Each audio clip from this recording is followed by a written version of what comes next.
We're here. We have a funk intro now? Oh, we got all kinds of things. I got a new sound pad. Oh, God.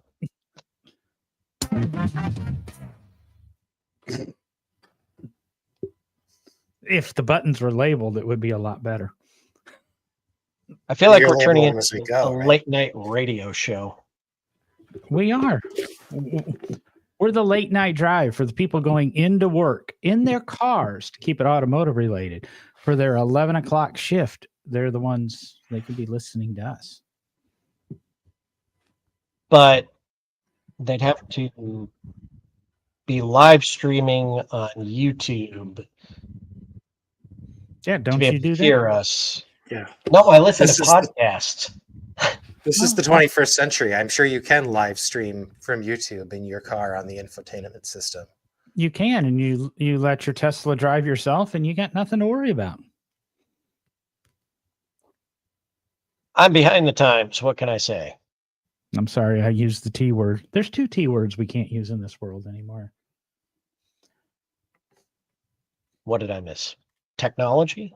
What? No, what it's T Tesla. words? Tesla. Who's here? Something about a new. What's the new electric?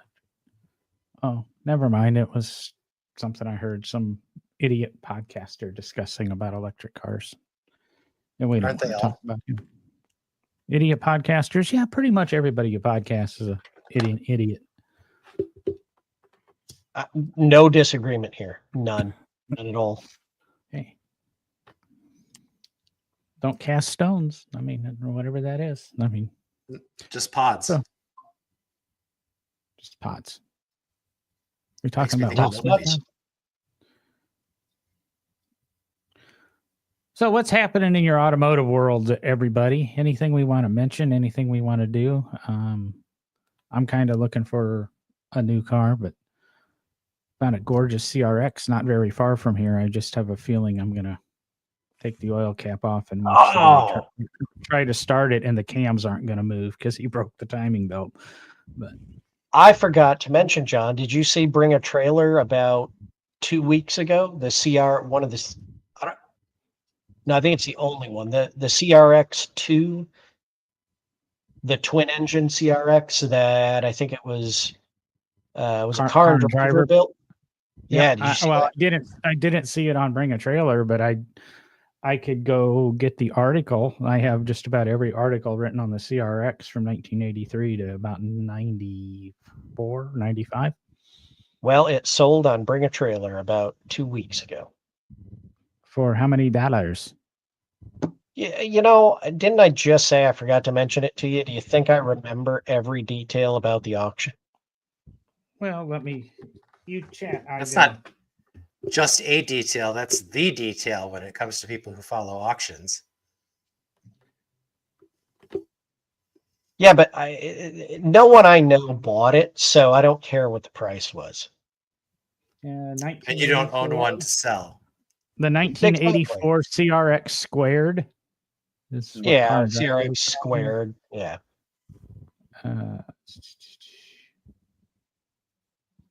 I prefer to call it the CRX to the second power. Do you call Ann Arbor A to the second power also? Yes, all the time. Yeah. Mm-hmm. I used to call it BW to the third power. Oh. Do we want to take a guess what this sold for? I'm trying to remember. It went kind of ridiculously high, if I remember right. I looked at it. I've got it right here in front of me, but I don't think I'd want to own it. It's ugly. It looked good back when Car and Driver had it, but whoever monochromatic whited it or whatever. $41,401. No reserve auction. And how does that compare to the single-engined models? This was an 84. 84s were all 1.3 liters. There was no SI. There was no HF. It was one model. It was actually a derivative of the Civic. And I think those with low mileage, good condition, etc. I think I'm seeing in the 10 and 15s regularly, maybe a little bit higher. I originally had an 85 SI first generation car. Would like to have one of those, but I really like the second generation more, and I've had a couple of those second generations over the years. So, and those cars, high dollars, are in the 70s and 80s now. And this one that I was mentioning, that's just a few miles from me. It's red, no rust, blah, blah, blah. My gut feeling is it's got a broken timing belt in it, and the guy's asking about 5,700. So, do valves hit pistons when the timing belt breaks on those? most of the time, I had a timing belt fail in my. I think it was an 89, my silver 89. I was living in Birmingham. I was driving to Atlanta to get my hair cut. It was right after I moved here. Yes, I drove from Birmingham to Atlanta for the first few months to get my hair cut. And I exited. And as I got to the top of the exit ramp, the car died. So if I would have broke a tenth of a mile sooner, yeah, I would have 8 valves, but it broke and I didn't, it for some reason just died. And I put a new timing belt on it and ran just fine afterwards. So, but most of the time, that's an interference engine. You just got lucky. Well, yeah, if that guy, and I probably will go look at the one in Helena. That's where it's at, is Helena, Alabama. It's not far from here. And if it is a timing belt and the guy will take $2-3 grand for it, I might buy it, because a motor swap on that car I can do in less than a day. I'll probably just go ahead and put a twin cam ZC motor in it, and it's not a lot more powerful, but it's like 108 horsepower compared to 92. So, I mean, smoking numbers there. It's like Ford Falcon numbers. Also 2,000 pounds or 1,900 pounds. So I figured you'd appreciate the CRX to the second power. It's the CRX squared. It's even listed that way. Automatic transmission and all. Why did they do this to begin with? Was it their commentary on the car being underpowered, or was it just something to prove they could do it, or what? Just one of those things you could do. Fun little car, small packaging, put a motor in the front, put a motor in the back. I mean, you got to keep in mind, this was 83, 84. So front wheel drive was still kind of a new thing. Yes, it's existed for many, many years. We'll go back, Cords and whatever. But in the 80s with Iacocca and Chrysler, front wheel drive was really finding its place. And this was just a way of, doing a performance car. It's like sticking electric motors in whatever today. It would be my comparison. I really don't know. My buddy just bought a new Mazda, and he's been a dedicated Prius driver for a while, but the Priuses went up in price, and he figures that he will make up the difference with the lower entry point of the Mazda. But the point of this is that he discovered that Mazda only makes 2 engines, a 4-cylinder and a 6, and virtually everything uses the 4 in a turbo or non-turbo role. But then the 6 is exclusively for their big SUV, and it's also a hybrid for extra power, which I thought was interesting. Yeah, that's kind of a common scenario anymore.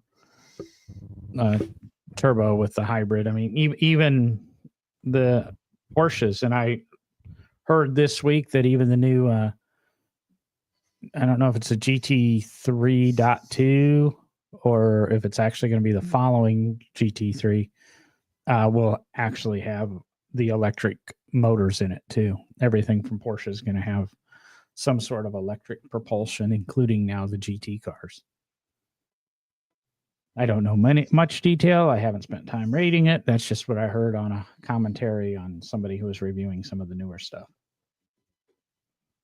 But And I then mean, I it found it. certainly seems like the way things are going, though. I mean, that's just, I mean, you look at the Corvette E-Ray and all of these, the other vehicles. I mean, and I think we've talked about it on the show before that, a hybrid is where the industry kind of needs to go before we make the full leap to all electric. Well, I don't think with the recent changes in the political climate and that, I doubt if we're going to see this full jump to electric. And you can already see a lot of the manufacturers stepping back and pulling back from, hey, we're going all electric. We're not going to do V8s anymore, things like that. But in this same conversation about the Porsche GT3, GT3 RS, I'm not sure which one, they were commenting that the GT3 is making virtually the same horsepower today that it was 10 years ago. It's about 400 or 500 horsepower, and it's not changing too much from that.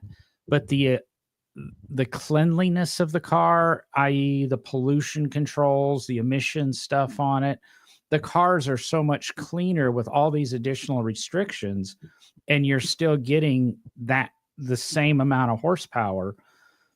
And that's the challenge these manufacturers are up against, is we've got to still play by all these clean air things. And no matter what the US is doing, you've got European standards and the lack of Chinese standards and all of this that the manufacturers have to stick to.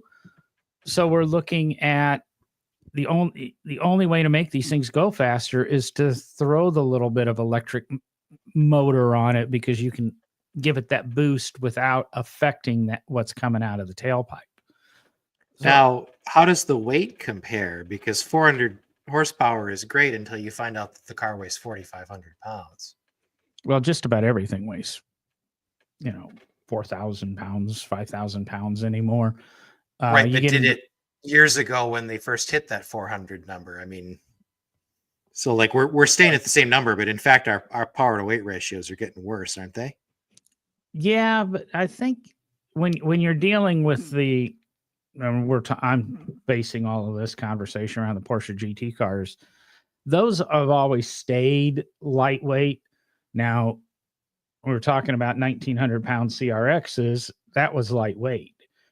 My KM7 was, 1,000 pounds. Now lightweight, I think, is 3,000, 3,200 pounds. I think you can get Porsche GT cars in that mid 3,000 pound, and that's classified as a lightweight car. But let me check the Google here. Porsche 911 4.0.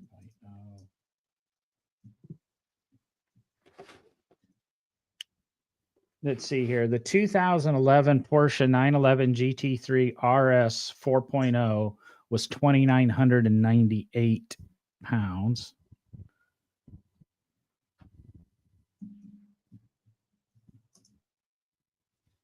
On the fly research. We're asking the important questions here. We got to have numbers. Yes. A riveting part of the show here. Well, John looks up information. Well, this is a pet peeve of mine, right? Because like Hot Rod Magazine, back when there used to be a Hot Rod Magazine, would always put these like 1,000 horsepower engines on the cover and whatnot. And like, we got 707 horsepower Hellcats and everything, but power numbers never tell the whole story. It's always got to be power to weight, and modern cars are just such trundling pigs because they've got so much reinforcement in them for crash standards and airbags and infotainment and all of that stuff. And like, I like my cars to weigh about 2,300 pounds max, but that's just not even possible anymore. Yeah, the curb weight of the current Porsche 911 GT3 RS is 3,268 pounds. So it's picked up 260 pounds. Yeah, 260 pounds exactly. So it's fairly a flyweight these days. Yeah, and then I'm trying to think that car. I'm trying to remember. I think the 11 though might have had a back seat, the 2011 car, and the current car, the 991 or 992.1 GT3 RS, I don't think has a back seat. The next one will have it as an option, but yeah. So yeah, like I said, back in the CRX thing is, but low 3000s is a lightweight car now because, like you said, Dave, we have 1,000 pounds worth of crash structure anymore. And then you consider all the additional aluminum and you consider all the carbon fiber that's going into these cars that wasn't there 10 and 15 years ago. I mean, they are pigs. Yeah, and if they didn't have those exotic materials and they had to be steel, they'd be even heavier. Yeah. Oh, yeah. Well, I think that's, unfortunately, so many of the manufacturers, I mean, everybody's seems to be stepping away from any type of true performance anymore. I mean, there are a handful out there, right? I mean, we still have the Corvette, we still have Mustang, and some of the things they're doing with the Mustang. But when you look at the industry as a whole, those are pretty low number cars of production numbers versus the family sedans, SUVs, trucks that are being produced that are simply, as you say, Dave, they're just big pigs because they weigh a bunch. They weigh way more than they typically used to, and the power to weight ratio is technically going down. And yeah, I guess I was thinking about it because, as I mentioned in the pre-show with you guys, I'm giving a talk this weekend, this Saturday, February 8th, at the Savoy Automobile Museum on small American cars, basically of the 40s and 50s, focused mainly on the American Austin, American Bantam, and the Crosleys.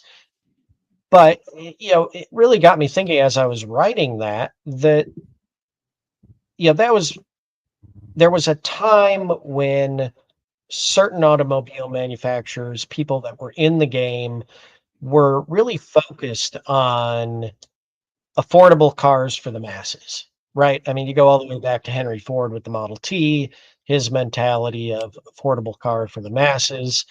Even Oldsmobile in the beginning, the Curve Dash Old, a mass-produced car that the price could be lowered on. This has happened over time. And I don't know how you guys feel about it, but if you were to step back and think, do you really think any of the manufacturers currently out there today have in mind an affordable car for the masses? Well, I'll actually sidestep that question and tell you that I think the only person that ever did a small car correctly was George Mason at Nash, when he insisted that the Rambler not be a cheap small car, but be a nice small car. Because quite frankly, a small Spartan new car cannot compete with a used car.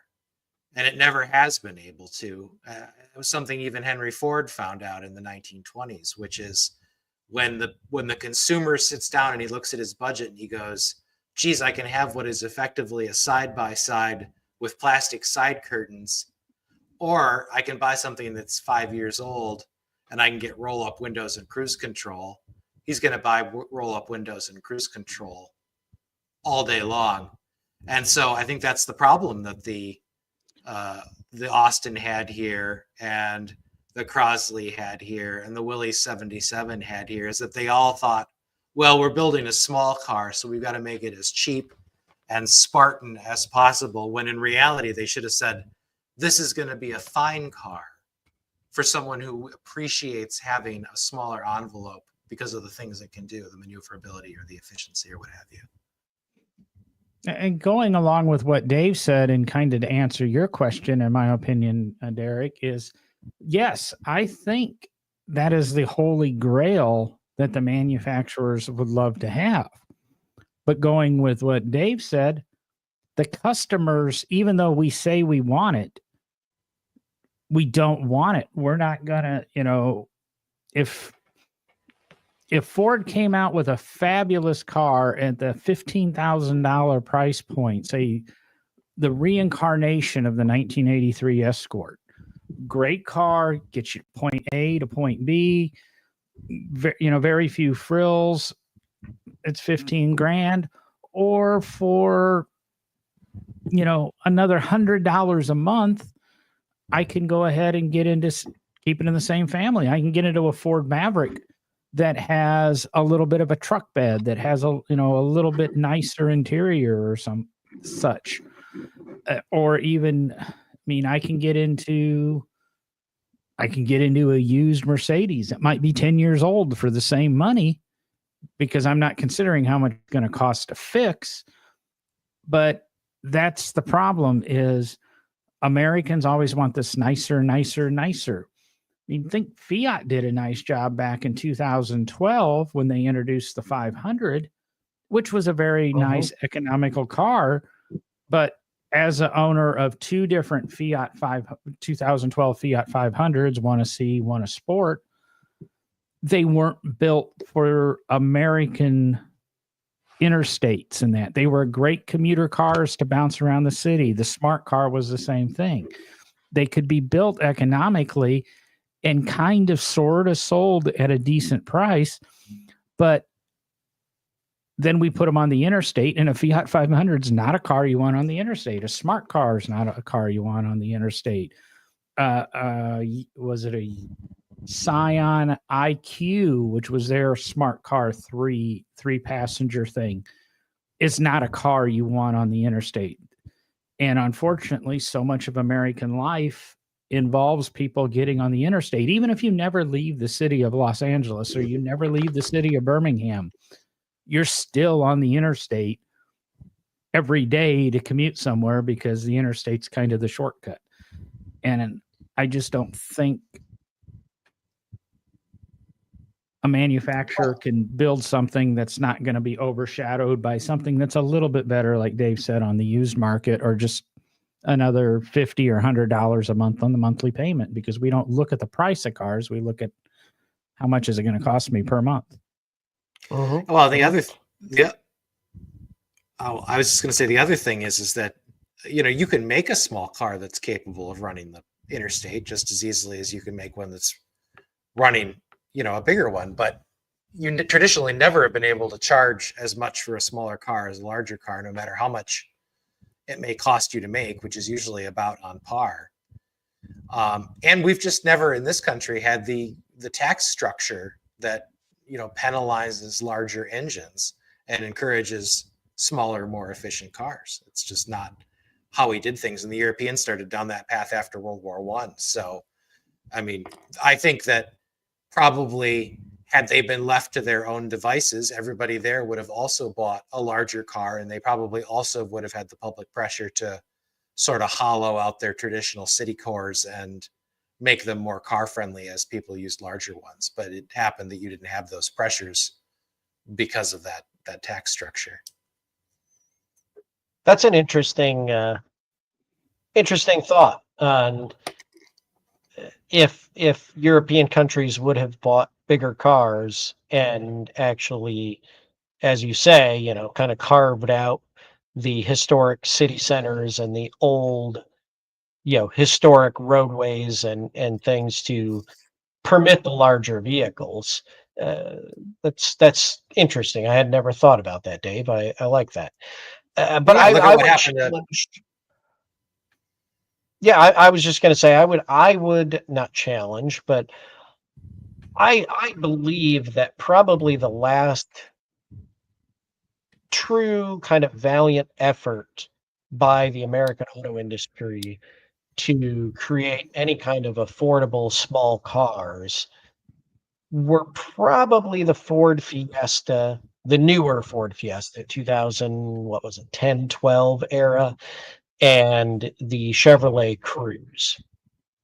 I really think that was the last time we saw a really good attempt at a small car that was affordable and, not terribly poorly built. There was quality to them. There were some creature comforts, if you will. I had a Ford Fiesta back in the day, brand new, and it was a pretty nice car for the price. Well, that's the challenge I sit at. Is I've got the Ford Fiesta, the 2015, and it's sitting in the driveway with 153,000 miles on it, and I've doubled the mileage on it since I bought it. I bought it with 83,000 miles, so I'm just shy of doubling that in 2 years. And put on 80,000 miles in the first 7-8 years of its life. I've doubled that, and the thing starts and it runs, and it's not the tightest vehicle anymore. It's a 150,000 mile American car, but part of my challenge is, what do I replace it with? I'd love to have a little bit of a truck. I'd love to have another Transit Connect. I would love to have a sports car, but that is a tool, and I bought it as a tool. And ironically, I looked at a Chevy Cruze at the exact same time. I probably would have bought the Cruze, but the dealership snuck it out off the lot overnight. And it's just been a good car, but it was, like I said, bought as a tool so that I can drive 2,000 to 3,000 miles a month and not spend a lot of money on gas. It's a 4-door sedan. It doesn't seat more than one person because I've got a desk in it. I've got a refrigerator in it. I've got a box of supplies in it. And the trunk's usually for my luggage and anything that I pick up on sale or I find on the trip that I want to buy. But Ford eliminated those cars because supposedly they weren't selling. Ford eliminated cars, which I still think is a dumb idea. And they said, if you want to replace it, the Ford Maverick's the answer. Up until just recently, you couldn't touch a Maverick for close to sticker, and still sticker's 23 or 24. But as we discussed a few weeks ago, and we talked just before the show, the price of gold's like $3,800 an ounce right now, where prior to COVID, it was half the price, which would potentially mean the half price. The Maverick should be half price. It should be that $12,000-$15,000 car. And I see a ton. It amazes me because until you own a car, you don't see the cars, it seems. And as soon as you buy the most rare and exotic thing on the planet, it's in every spot at every Walmart and McDonald's you go to. But the Bader-Meinhof syndrome. I parked at a store the other day, and I had the different model year, different color, but 4-door Fiestas on each side of me and across the parking lot from me. And then there were 2 Fusions and 3 Focuses, all within probably 20 parking spots of where I parked. And those cars don't exist anymore. And I've owned a Fusion, and like I say, I owned the Fiesta. And they're great cars to do what they need to do, but people don't want to buy cars, according to the manufacturers. Sounds to me like that parking lot was having a good time. A lot of Fiestas. A lot of freaked over rebuilt Dodges in there, right? Or maybe they were just all found in the parking lot dead. There you go. That's why they were there. They just couldn't get them out and couldn't get out. It was like a week's worth of buildup. A foped found on parking lot dead, or found in parking lot fippled. We're stretching now. Found off roadway dead. Oh, gosh. There we go. Yeah, there we go. Yeah. Well, I will forever we diverged there. Go ahead, Dave. Oh, I was say, speaking of divergence, I will forever have a soft spot for the whole Fiesta line, though, because that's what I came home from the hospital in. It was I think a 78 Fiesta. I'm sorry. Showing your age there, Dave. That was a question. somebody had on Facebook the other day, and I came home in a 70 Dodge Charger. What'd you come home in with, Derek? I have no idea. You don't know what kind of car you came home in the hospital from? Came home from the No. hospital in? No, It's like you the know what? I standard don't. car guy question. Oh well, text your dad. I'm gonna have to. Yeah. Yeah, I remember that Fiesta though, because my parents kept it until like I don't know 90, probably like 90. I remember I just bawled when we sold that car. Had very strong attachment to that. It was bright yellow, perfect car when you're a little kid. Sounds to me like you need to go out and find one. Oh no, they're all dead now. You can't find that era Fiesta in anything like good shape except for paying stupid money for a 70s car. I have an acquaintance I used to work with at White Post, and I don't know if he's still into them because he's heavily. I didn't even realize this was a big market, but into roller skating right now, and does custom wheels and tracks and builds, whatever. But he used to have 6 or 7 of them in almost perfect condition, plus junk ones to keep them running. He probably had the nicest, biggest collection of that era Ford Fiesta. We have the largest indoor roller rink up here, not far from me, called Guptill's. It's from the 50s. Still got the skating is wholesome kind of murals up on the walls and everything too. It's great. Oh, that's awesome. So is it Yeah, like the world's largest, the U.S. largest? What is its ranking here? I want to say world's largest, but I'm actually not 100% certain of that. They do have a car tie-in though, in that they have the stage at one end where they used to have the live bands like Buddy Holly and whatnot, and that's all covered in antique cars now. And they used to have a huge car show once a week every day in the summer out there. I'm not sure why they stopped actually. Once a week, every day. That's a tough time. What? Sorry, been a long day. Once a week, every week, all summer. Nice. No, speaking of Buddy Holly, we just passed the anniversary of the day the music died. It's true. Yeah.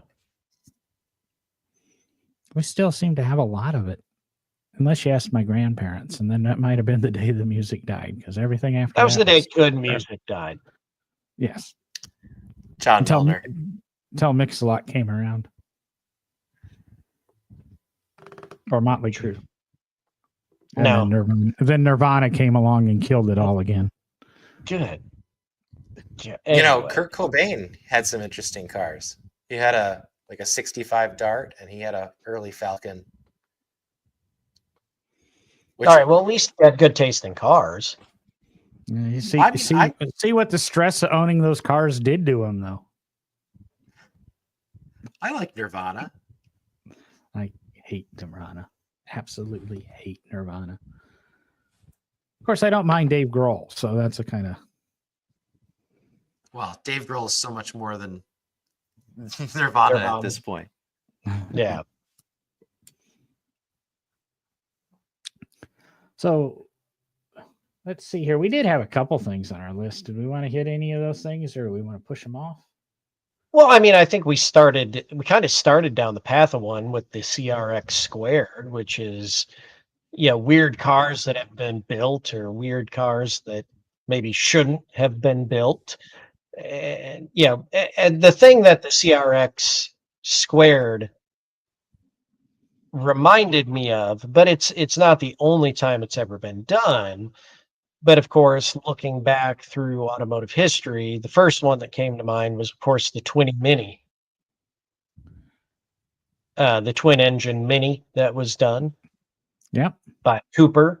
Actually, I believe that was the only car that nearly killed Cooper.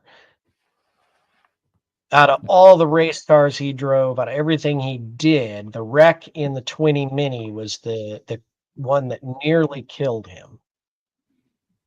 One of the little, speaking of dying in minis, I read it in one book, and I can't figure out which book I read it in, and I don't want to really read all of my Lotus books again. but supposedly Colin, what I remember, and I'm sure Clive could answer or something, but Colin Chapman's father was killed in a Mini. He had a I Rolls feel like I Royce. remember that. He had a Rolls Royce, and Chapman always wanted his father to drive the Rolls Royce, but his dad loved driving the Mini, and that's how he ended up dying in like 65 or 66. Was crashed in a car accident in the Mini. Kind of ironic, but or odd. Let's talk about dying in Minis, as I have one in my Well, you know, driveway. it happens. It happens. People die in every car, so. But I mean, going back, I mean, twin engines have not appeared in many cars. I will say that there was the 20 Mini.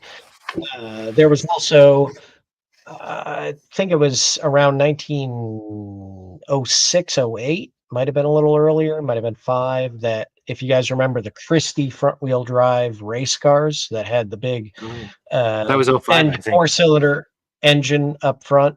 Well, he built a twin engine one with an engine up front, one in the engine, or it had an engine up front and an engine in back. That's what I'm saying. I don't remember what year he did that one, the twin engine car. I don't know. I can tell you that he's the father of the T-34 tank. Yes, I vaguely remember that. Yeah, it's what he's actually probably better known for worldwide than his automobile attempts was his tank designs. The tank, and I would argue as well the Christie front-wheel drive truck attachment that mostly fire departments were using to still use the old horse-drawn equipment, but modernize it with an internal combustion, automobile type setup where they could actually Like drive. a power pack that you just hitch to the front end. Yes. Yep. Yeah. Basically, it just took the place of the horses. And interestingly enough, Ben Gregory, who was a kind of a pioneer of front wheel drive in the late 40s and early 50s, and even he built a car in the 20s. But long story short, he drove one of the Christie race cars when he was a young man. And then, as fate would have it, when he went into the service in World War II, he actually wound up stationed at the basically, I think it was a munitions or supply depot, which was in Christie's warehouse. And Christie was still building his front wheel drive attachment. He was still working on stuff in the factory, but he basically, his warehouse was let's call it commandeered. I don't remember the proper term for it, Dave, you will, but the US government basically said we need this space. And Probably requisitioned. Thank you, requisitioned. And coincidentally, Ben Gregory got stationed there, and he kind of recognized Christie and basically started a conversation that, circled around driving one of the Christie race cars years before, and learned everything he could about Christie's front wheel drive system. And then when he returned home to the Kansas City area, went about building his prototype front wheel drive cars, putting patents out for front wheel drive setups. And the biggest thing Ben Gregory is remembered and not remembered for is the AMC Mighty Might. That was his front wheel drive system that actually made that a 4-wheel drive vehicle. I was thinking of some of the other twin engine cars that have been built over the years. And, believe it or not, in order to defeat Auto Union, I think Enzo Ferrari and it'd take me a minute to think of the other guy's name, put together an Alfa Romeo. I believe they called it the Bimotra. And it could either use dual straight 8, like 2.9 and maybe 3.4, 3.2 engines in it. One front longitudinally mounted, one front of the driver, one behind. And instead of using a 4-wheel drive system, both motors fed into the differential or some sort of transfer case. And then there were two separate drive shafts that came out, and one went to each rear wheel. So it's like each motor powered each rear wheel, which, thinking back to all the articles I read on the CRX squared, that just had to be absolute nightmare. I mean, any of these things prior to all this computerization had to be absolute nightmares, because if one motor was slightly down on power or one motor, had a slight malfunction, just think of the havoc that would wreak on, a transfer case or, a differential or such. I mean, 2 and 3 and 4 motor cars are all common now in this day of electric cars. And it's still something that messes with my mind, is like you can have the NSX with a 500 horsepower gasoline motor and then a 180 horsepower electrical assist motor on the front wheels. And how do they modulate each other, to make sure that the power is being put down evenly front and rear, and that's something way beyond the math that my head can do. And I can do some pretty complicated math in my head. Well, and that's what happened with the 20 Mini on Cooper. Is one of the, if I remember right, I'd have to go back and double check the story, but as I recall, it was a shift linkage that came out of adjustment, and the transmissions did not shift sequentially, and it obviously completely changed the power to the front wheels and the rear wheels, and it spun the car off the roadway he was traveling on. Yeah, I think there were actually a few different twin engine minis and mini mokes, and it's just something that I think lends itself to front wheel drive cars. Just think of, and you guys have at least one in the museum. I know you used to have two. Just think of it like a Renault R5 turbo with twin engines, just the one in the back. Or if you get Jay Leno going nuts and taking his Shogun and sticking a second motor in the front. Well, we have a recreation of a 20 Mini at the Lane Motor Museum. So we've got an example of one of those 20 Minis. Can that be driven on your charity drive days? No. And when we drive it, we typically only drive it on one engine. Do you alternate which engine? They use one to go forward and one to go backwards. A good question. The last time it ran, I think it ran on the front engine, but I'd have to ask that to our collections management team, see what we do with that one. Now with our Citroen 2CV two-headed bicycle, the two-headed 2CV, that also has two engines, and we only run that on one engine. But in the past, yes, and occasionally we'll either run it on one, or we will run it on one engine, shut that one off, then turn the other one on, drive it that way. Typically never running the two engines at the same time, just because of the risk of anything happening. Let's deviate a little bit from all the twin engine talk. And I'm going to kind of combine two of the topics that are on the list just to round out the show, because I know it'll take us 15 minutes. What do you think is the most unusual production car that should have never been built? I don't have an answer. Unusual production car. So we're talking production car. Okay. Well, while we think of it, we should jump over to the comments, and Shannon Hurt has mentioned the 1986 Grand National NSX and just says perfect. So I assume this is Shannon's perfect. I don't remember the 1986. No, he means the Grand National GNX. GNX, yes. Thank you. That's something wasn't right there, but I couldn't place my finger on it. Hi, Shannon. I haven't talked to you. Well, I haven't knowingly talked to you in 30 years, probably. All right. You ought to reach out. We're friends on Facebook. And I'm in Bloomington normal occasionally. But yeah, Shannon. I like the idea that Acura had a Grand National racing program in the 80s. I was trying to think of a Grand National. Right? Like all painted up like a cup car. Could you see though doing a Grand National with an NSX drivetrain, so it was kind of mid-engine? I'm intrigued.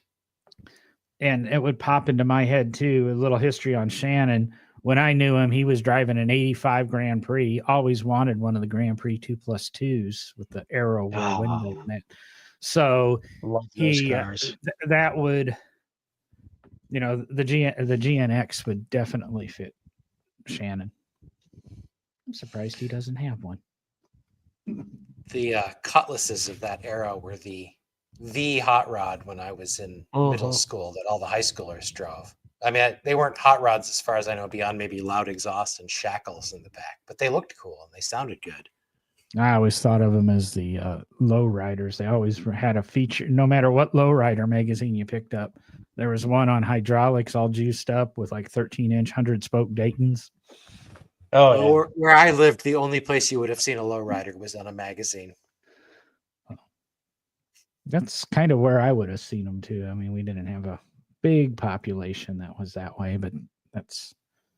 And I actually think I have a friend in Central Illinois that has like a 84, 85 Cutlass that he's completely restored. And I think he's working on like a 76 or 77 Cutlass now. I saw an article maybe a week or two ago that the Grand Nationals are becoming so sought after, and that it's probably been done by more than one person. This article just happened to be done on one car, but the guy really wanted a Grand National, but of course couldn't afford one, and on top of that had a young family, so he bought a 4-door Buick of the period. Regal or something?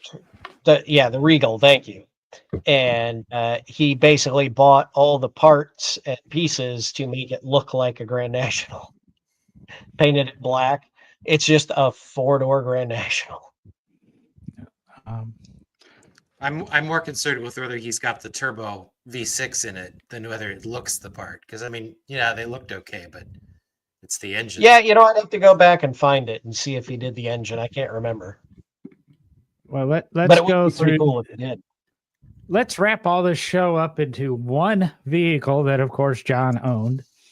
And at one point in time, I had a 1980 Ford Courier built by Mazda, fiberglass step-side bed on it. I had lowered it, and it had a turbo Grand National V6 in it. Wow. And a gas tank that would only hold 5 gallons of gas because the seam would kind of split, and if you put more than 5 gallons in, it would drip. But yeah, that car hopper. So I had the Ford with the GM powertrain built by Mazda. So we've talked about Ford, we've talked about Mazda, and now we've talked about Grand Nationals. And I put them all in one. Well, I didn't put them. I actually bought the vehicle. And can either one of you guess what I would have paid for that vehicle in might have been 92 or 93? $750. I said it first. Both of you said 750? Yeah. You're wrong. I paid 450. Dang. Wow. That's less than I've ever paid for a vehicle. You win. You've got the 2022, 2023 prices on my collector. I used to have a friend. Back when I was 18, 20 years old, I had a friend that was noted for being able to buy $100 cars and drive them forever. And the cheapest I ever paid for a car, other than the one that I won in a poker game, which I never did go get or see, but I have the title around here somewhere.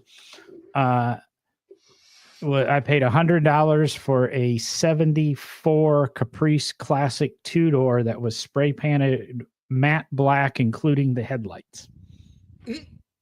Nice. I drove that one to my apartment, parked it, and then my roommate, for the limited times that I've actually had a male roommate, which is once, he drove it to work and it wouldn't start, and we left it sit for 3 or 4 days, and it went away with the towing company. Nice.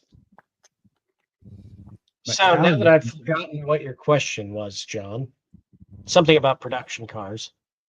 The most unusual production car that should have never been made.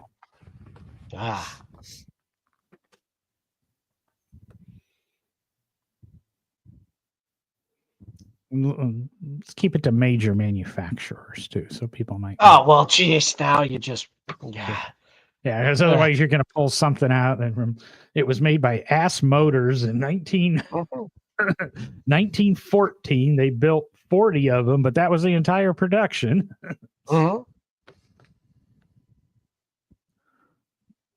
And it's really a tough question because I can come up with a lot of cars, but were they unusual and should have they been made? I mean, what was the Buick version of the Pontiac Aztek? Because I think that's my choice. Wasn't the Rendezvous? Rendezvous. Was it the Rendezvous? Yeah. I think the Rendezvous. So that, because like the Aztek got all the attention for being like ugly, but the Rendezvous was just there, and I think it got a lot of people comfortable with that crossover concept. So I think that's the reason we lost sedans. Oh, I think the Aztek was a big player into losing sedans and creating this GT SUV marketplace. But I might go ahead and lean a little bit to the Rendezvous.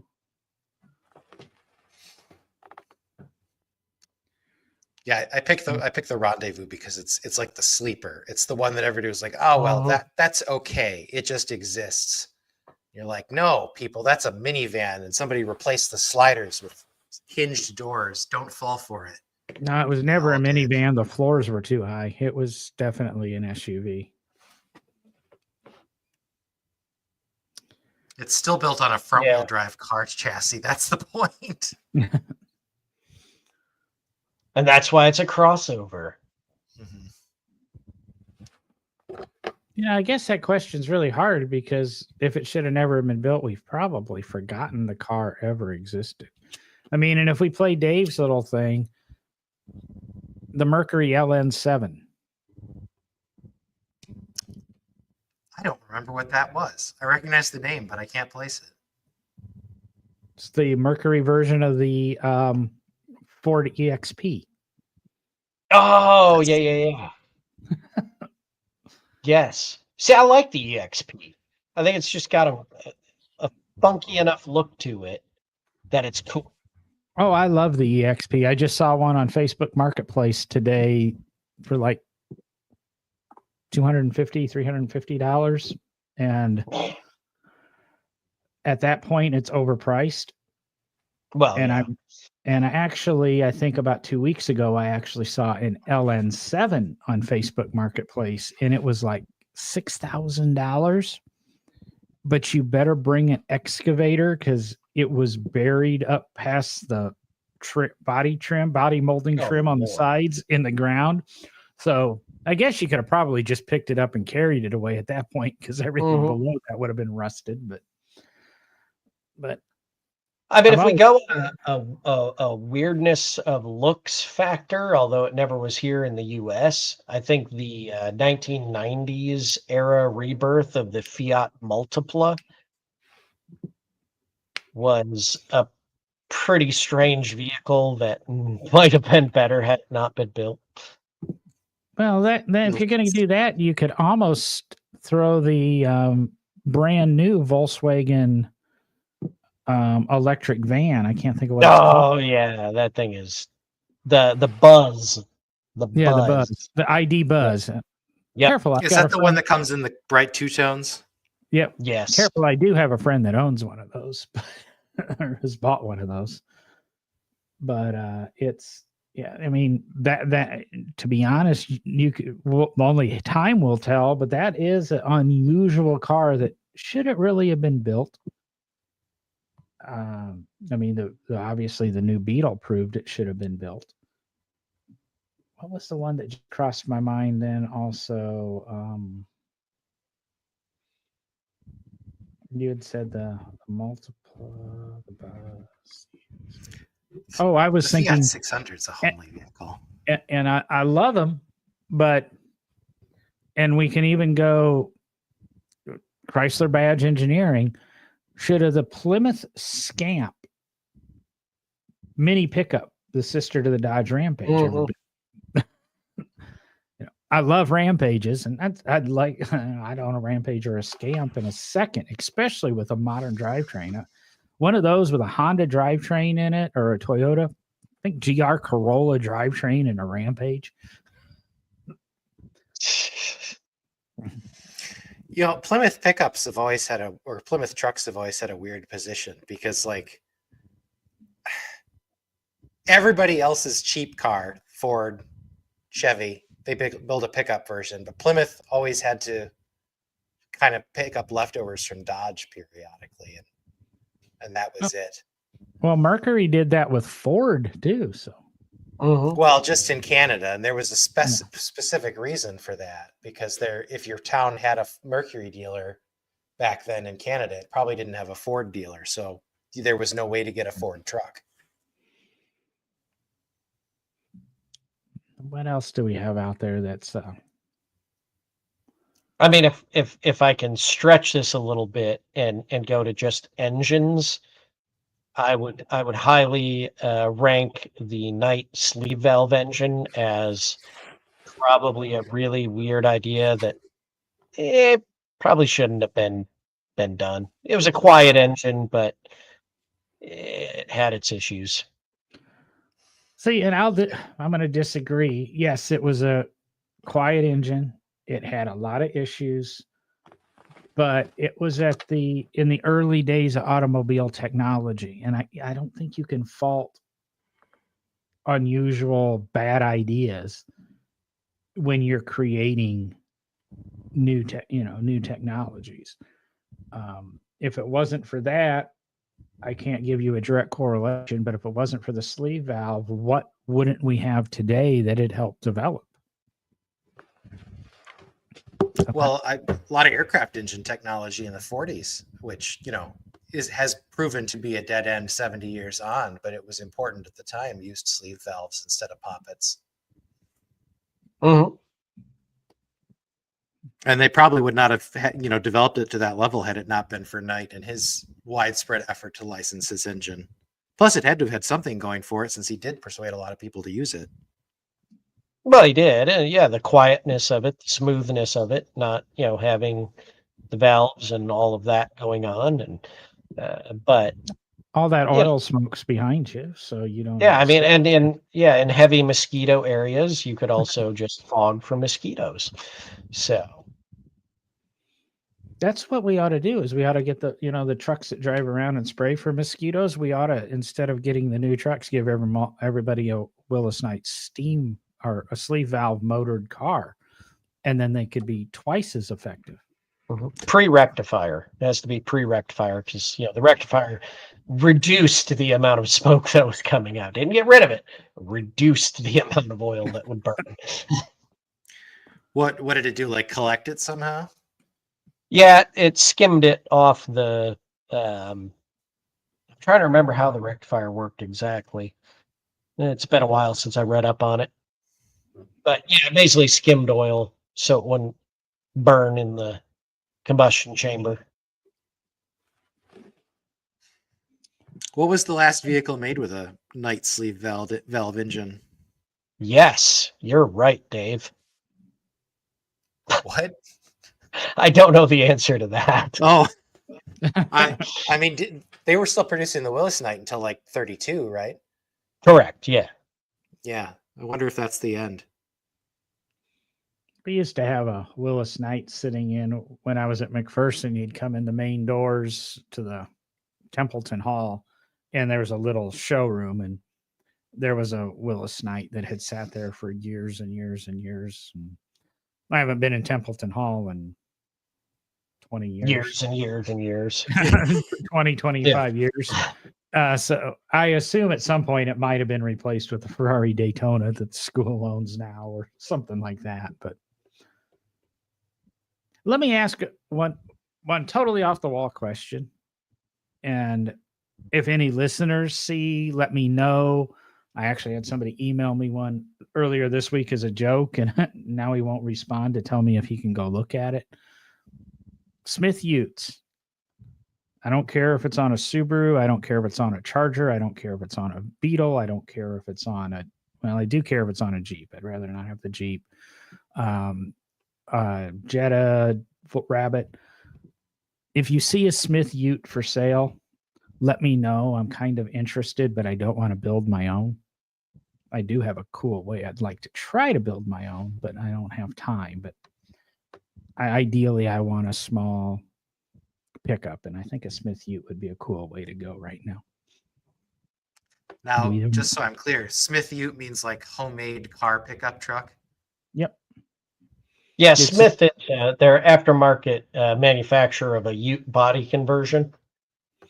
Oh, so it's not entirely homemade. It's No, Smith is, and I can't remember the guy's first name. It's Smith Performance.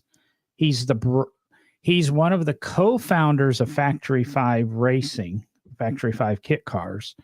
He sold the company to his brother probably 20 years ago, maybe 15 years ago.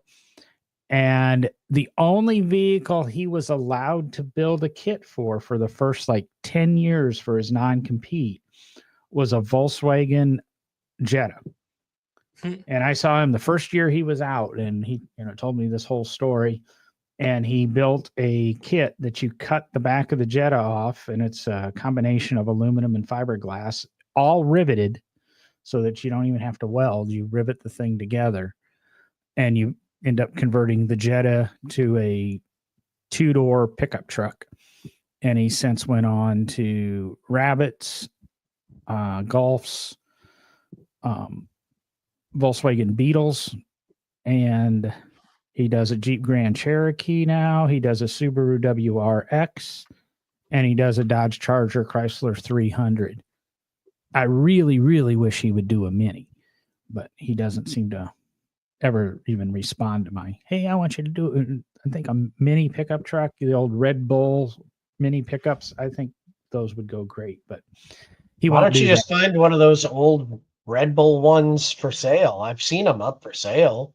Because they're absolutely ragged and junked, and they're also short. I would expect the now you're just getting paid. Smith Ute to be a little bit.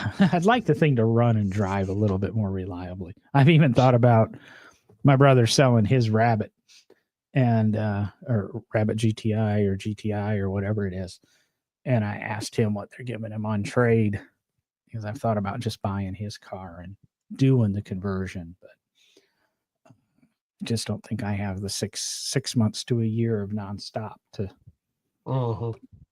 do it. It's hard to budget that kind of time for absolutely anything. Yeah. Especially when I need the pickup truck to probably go get parts to put the pickup truck together. So, yeah. But no, somebody sent me a Charger recently that's in somewhere in Illinois that it was like 12 or 14 grand, and you can't build it for that. So yeah, very true. Well, good luck. We'll keep our eyes open. Yeah, I'll send you like 500 of them now. And if you can send me 5 of them, I'll buy you a microphone. What, you don't like my microphone? Something wrong with it? I like your microphone. Oh, okay. Probably shouldn't be saying that.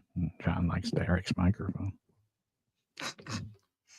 Hey, whatever floats your boat, buddy. It's after 10 o'clock, 11 o'clock. Yeah. I think Anything Dave fell else? asleep.